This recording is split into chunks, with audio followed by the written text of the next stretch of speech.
నీ కృపతో నిలిచిన ఈ బంధం, నీ ప్రేమతో కలిసిన ఈ హృదయం,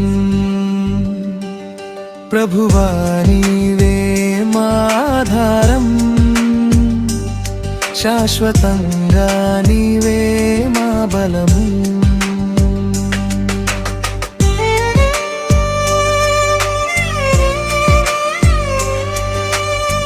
రెండు ప్రాణాలు ఒకటిగా చేసి నీ సన్నిధిలో ఆశీర్వదించావు.